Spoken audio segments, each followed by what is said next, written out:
अस्सलाम वालेकुम। सुबहरन की एक और वीडियो में आपको खुश आमदीद कहता हूँ। मेरा नाम है अब्दुल्ला बुखारी और आज हम एक अरब हिकायत से कुछ सीखने की कोशिश करेंगे।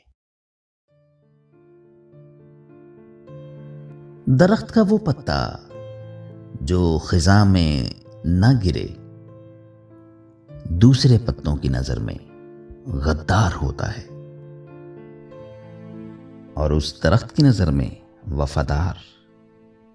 जबकि जो मौसम उस दरख्त पर गुजरते हैं उनकी नजर में वो एक सरकश पत्ता होता है।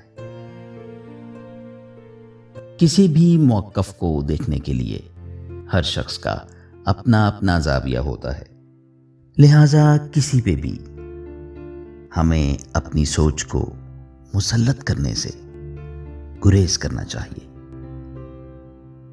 वबा के इस मौसम में अपना और अपने प्यारों का बहुत सा ख्याल रखिएगा। मास्क पहने रहिए, फासला रखिए, कम से कम बाहर निकलिए। अल्लाह हम सबका हामी और नासिर हो।